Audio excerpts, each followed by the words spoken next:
नमस्कार, मी श्रुती. नवराष्ट्रामध्ये आपलं स्वागत आहे. खरं तर 23 मार्च रोजी ठाणे महापालिकेची अर्थसंकल्प हा सादर करण्यात आलेला होता. मात्र आज 25 तारखेच्या निमित्ताने सर्व नगरसेवक या अर्थसंकल्पावर चर्चा करणार असून या सगळ्या मुद्द्यांवर मांडणी करताना दिसणार आहेत. तर नेमके त्यांचे मुद्दे काय असणार आहे, काय प्रयोजन असणार आहे, हे आज एकंदरीत आज आपण जाणून घेणार आहोत. अर्थसंकल्प जेव्हा सादर झाला आयुक्त साहेबांकडनं तेव्हा तो ऐकताना इतकं बरं वाटत होतं ना कानांना, की खूप असा आनंद झाला की वा, ठाणं किती पुढे चाललंय. आपण MMR रिजन आहोत. जेव्हा त्या गोष्टी करतात 3 ट्रिलियन 2 ट्रिलियन, खरंच बरं वाटतं की मेट्रोपॉलिटन सिटीमध्ये आपण राहतो. पण मी जेव्हा परत गेले आणि माझ्या प्रभागात गेले ना, तेव्हा नागरिक म्हणाले की ताई, हे सगळं करण्यापेक्षा आहे ना, माझ्या घरात पाणी येऊ दे, माझ्या शौचालयाचे दरवाजे आधी नीट लागू देत. कारण की माझ्या प्रभागातल्या महिला आजही हातात दरवाजे घेऊन बाथरूमला बसतात. ही अवस्था आहे. मग जेव्हा आपण उद्यानांना एवढा निधी देतो, शासनाचा जो निधी आलाय, उद्यानांना देतो, मोठे मोठे कारंजे करतो, मोठे मोठे सभागृह बांधतो, मग तेव्हा हा जो लोअर कास्ट क्लास जो आहे आपल्याकडे, जे मोठ्या प्रमाणावर मतदार आहेत आमचे, लोअर मिडल क्लास आहे. मी खरं सांगेन, हे हातावर पोट असलेली लोक आहेत, ज्यांनी मला खूप मोठ्या मताधिक्याने निवडून दिलंय. त्यांना ह्याचा काही उपयोगच नाहीये. मग त्यांच्यासाठी काय आहे? तर मी जेव्हा महिला आणि दिव्यांगांचा जेव्हा विचार केला, ज्येष्ठ नागरिकांचा विचार केला, तर खूप कमी अमाऊंट आहे, 39.46 करोड. काय होणार आहे ह्याच्यामध्ये? ह्याच्यामध्ये तुम्ही योजनाही राबवणार आहात, ह्याच्यामध्ये तुम्ही त्यांना बेघर निवारा केंद्रही देणार आहात, ह्यामध्ये तुम्ही त्यांना प्रशिक्षण देताय, युवतींना रोजगाराच्या संधी देताय, ज्येष्ठ नागरिकांसाठी तुम्ही वेगळ्या वेगळ्या योजना राबवताय. म्हणजे काय हे चाललंय? जिथे खरंच गरज आहे, जोपर्यंत तुमच्या शहराचा बेस जो असतो, सर्वसामान्य नागरिक जे असतात, ते जोपर्यंत समाधानी नाहीये, त्यांना मूलभूत गरजा जोपर्यंत मिळत नाहीयेत पूर्ण, तोपर्यंत तुम्ही पुढचा विचार कसा करू शकता? मग नक्कीच दिसतं की खाडीच्या अलीकडे आणि खालीच्या पलीकडे, तर पलीकडे कळवा आणि मुंब्रा वगळलं की दिव्याला पण खूप छान छान गोष्टी गेल्यात, खूप मोठ्या सुविधा आहेत तिथे. मग आमच्या मुंब्र्याला आणि कळव्याला का तुम्ही वगळता? एस्पेशली मुंब्र्याला का वगळता? तर त्याबद्दल खूप मोठी निराशा आहे मनात. मुंब्रामध्ये पाण्याची समस्या मोठ्या प्रमाणात आहे, तर त्या संदर्भातलं एकंदरीत नियोजन कशा पद्धतीचं असेल? अगदीच. आता म्हणजे मागच्या वेळेला मी सांगेन की 7 संपम हाऊसच्या टाक्या त्यांनी मुंब्र्यात प्रस्तावित केल्या. त्यातल्या मी सांगेन, माझ्या प्रभागात सम्राटनगरला एक टाकी होती 15 लाख लिटरची. त्याचं ओपनिंग झालं होतं 2019ला ऑक्टोबरमध्ये. आजही तिथे एकही वीट नाही पडलीये. तिथल्या लोकांना पाणी नाहीये. त्या कॉन्ट्रॅक्टरचं तिथे त्याला निधी मंजूर झालेला आहे. मग तो पैसा गेला कुठे? आधी जी प्रस्तावित कामं होती, ज्याला निधी आलेला होता, ती कामच पूर्ण नाहीयेत. आणि तुम्ही आम्हाला हे ड्रीम वर्ल्डमध्ये घेऊन जाताय. आणि जुन्या 20-20, 25-25 वर्षापूर्वीच्या ज्या पाण्याच्या लाईन आहेत, त्या बदलणं गरजेचं आहे. त्या लिकेज आहेत. तिथे कुठेतरी आपलं पाणी वाचलं जाईल, त्याकडे भर द्या. तिथे तुम्ही निधी द्या.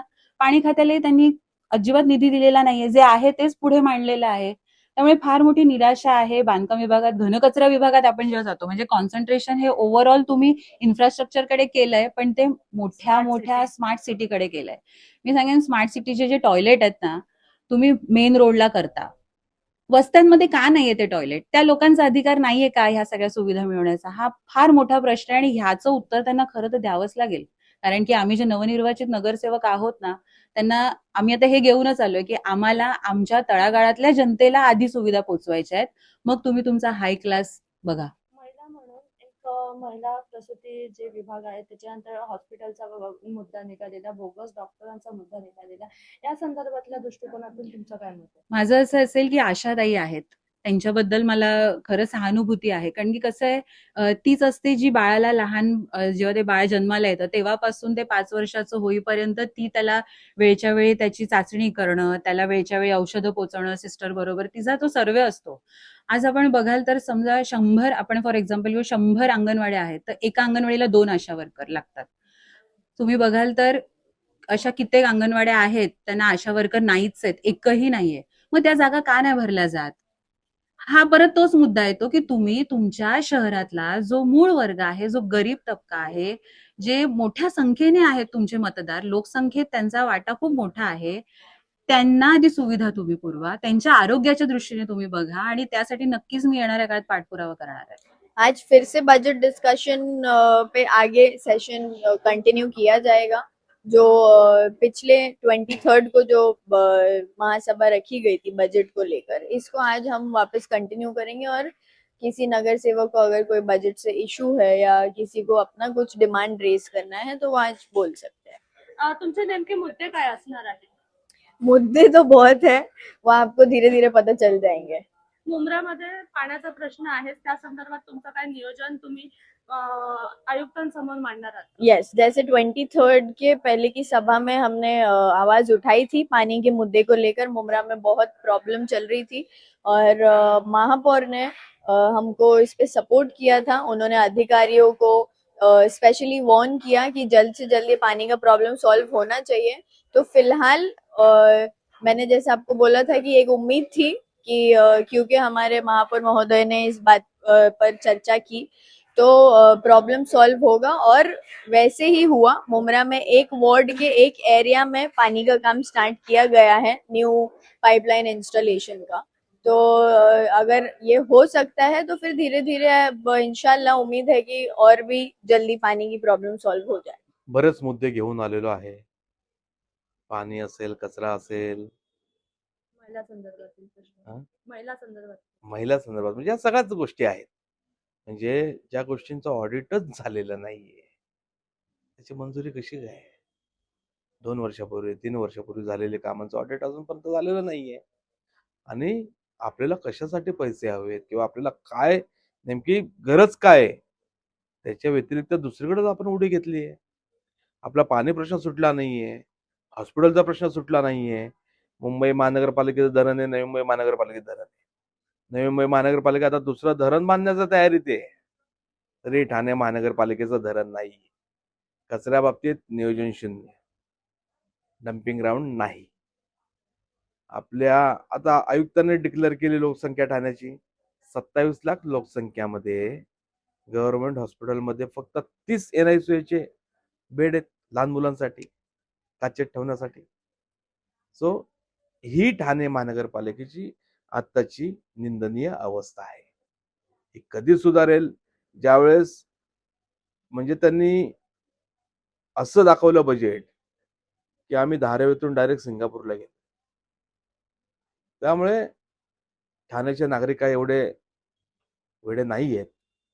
ठाण्याच्या नागरिकांना वेडात काढू नका. ज्या पद्धतीने ठाण्याचं राजकारण चालू आहे ते अतिशय चुकीचं चालू आहे.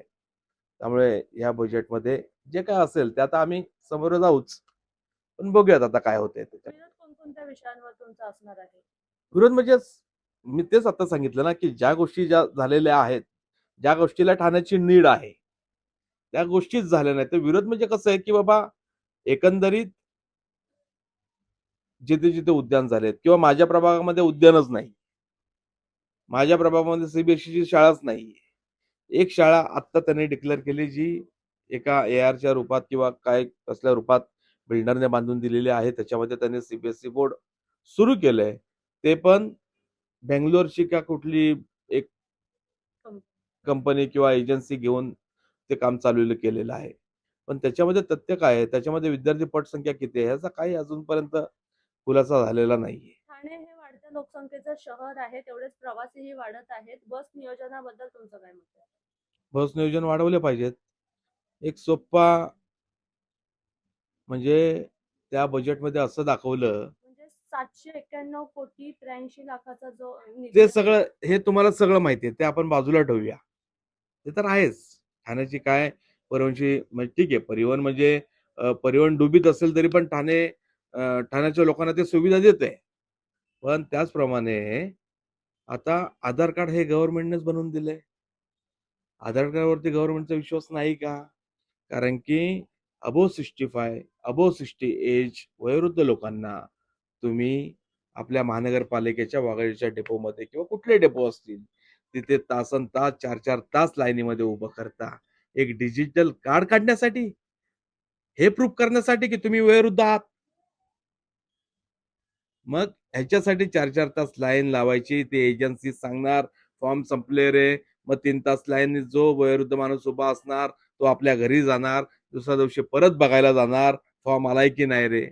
ही गोष्ट निंदनीय आहे. दरवर्षी डबल डेकरचं नियोजन केलं जातं, पण कधीच त्याचं नियोजन लागलेलं नाहीये. या वर्षी तरी डबल डेकर होणार डबल आहे. डेकर चालूच शकत नाही आपल्या इथे. या परिवहनच्या फेऱ्यांपेक्षा बीएसटी आपल्यापेक्षा जास्त आहे ठाण्याच्या पैशात. बीएसटी चांगला रोल करते आपल्या इथे. आपणही बीएसटी जशी इथे येते तशी आपण टीएमटी मुंबईत जाऊ शकते ना. त्या प्रोव्हिजन मध्ये काहीतरी करायला हवं. ते प्रोव्हिजन अजून शून्य. सन्माननीय आयुक्त साहेबांनी 23 तारखेला अर्थसंकल्प सभागृहासमोर सादर केला. 6,221 कोटीचा अर्थसंकल्प आहे. आता ह्या अर्थसंकल्पामध्ये सर्वसमावेशक गोष्टी घेतल्या असं प्राधान्याने दिसतं, पण प्रत्यक्ष कृती करण्यामध्ये काय अडचण होईल ते येणारा काळच ठरवल. पण आता त्या अर्थसंकल्पावरती सन्माननीय सदस्य आजपासून त्यांचं त्यावरती चर्चा आहे. या चर्चा अनुषंगाने काय काय विषय आहे किंवा सभागृहाचा कल कुठल्या दिशेला आहे अर्थसंकल्पाच्या बाबतीत ते समोर येईलच. मेन मुद्दे मांडण्यात आले, जसं की घनकचरा असू दे, पाणी व्यवस्थापन असू दे, वीज असू दे. प्रत्येक प्रभागामध्ये काही ना काहीतरी प्रॉब्लेम आहे. निधी तेवढा पुरेल का? आता घनकचरा विभाग हा नेहमीच त्रासदायक हा विषय आहे आणि आता आयुक्त साहेबांनी सादर केले ज्यामध्ये अकलोली येथे 85 एकर जागा महाराष्ट्र सरकारने दिलेली आहे आणि त्या जागेच्या अनुषंगाने तिथे भविष्यात डम्पिंगचा असेल किंवा कचऱ्यापासून खत निर्मिती करणे किंवा इतर गोष्टीच्या प्राधान्य दिलेलं ह्या अहवाल आपल्या अर्थसंकल्पात दिसत आहे. प्रत्यक्ष कृतीतून त्याच्यातून काय साध्य होणार आहे हे येणारा काळच ठरवल.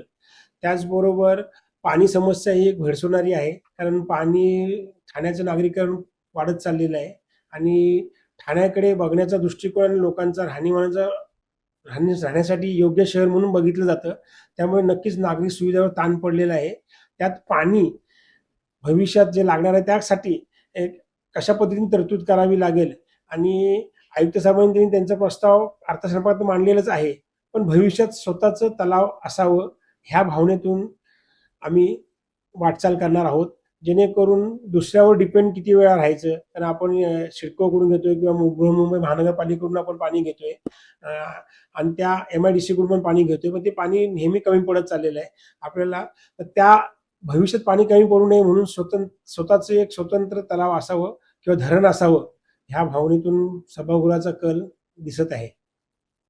नेमके जे मुद्दे मांडण्यात येतील त्यामध्ये काही गोंधळ पाहायला मिळेल की सुरळीतरित्या ही सभा पार पडेल? आता काही विषय जे घेतलेले आहेत, हायटेक विषय काही घेतलेले आहेत किंवा ड्रीम प्रोजेक्ट आहेत, पण त्याला निधी कसा मिळणार आहे. आता जे निधी आपण संकलन करण्यामध्ये शहर विकासातून किंवा टॅक्समधून पण कमी पडलेलो आहोत. जे टॅक्सची वसुली ही कमी दिसते आजच्या घडीला तरी, ती 100% कशी होईल ते बघितलं पाहिजेत. म्हणजे महापालिकेची उत्पन्नाची साधनं आहेत, त्याच्या आधारावरतीच अर्थसंकल्प घेतलेला आहे, पण ती जे उत्पन्न प्रत्यक्ष तेवढं येईल का, स्थावर मालमत्तेकडे दुर्लक्ष झालेलं आहे हे मला प्रथम वाटतं. पण आता येणाऱ्या काळात त्याच्यावरती पण आपण काय पद्धतीने मार्ग काढता येईल. तसेच जाहिरात विभागाकडून पण जे बजेट जे येते उत्पन्न ते पण प्रथम कमी दिसते, तिथेही वाढ होणं गरजेचं आहे. याआधी कोणत्या तरी तुमच्या संकल्पना असतील ज्या आधीच्या काळात पूर्ण झालेल्या नाहीत, पण आता तुम्ही उपमहापौर होतात, तर तुमच्या अशा काही संकल्पना आहेत की ज्या येत्या काळात नागरिकांपर्यंत पोहोचतील असं वाटतं? नाही, बरेच विषय गेली 4 वर्षात कोविड असो किंवा प्रशासकीय काळात पेंडिंग पडलेले आहेत. राज्य सरकार असेल, भारत सरकारचे उपक्रम, तसेच महापालिकेचे उपक्रम निधी अभावी म्हणा किंवा प्रशासकीय राजवटीमुळे हे अपूर्ण आहेत. प्रथमतः ते पूर्ण करण्याच्या हिशोबाने कल राहील आणि त्याच्यातूनच काही ट्रॅफिक समस्या पण त्या प्रोजेक्टमुळे झालेली आहे ठाण्यात. ती समस्या पण त्याच्यातून निराकरण करता येईल.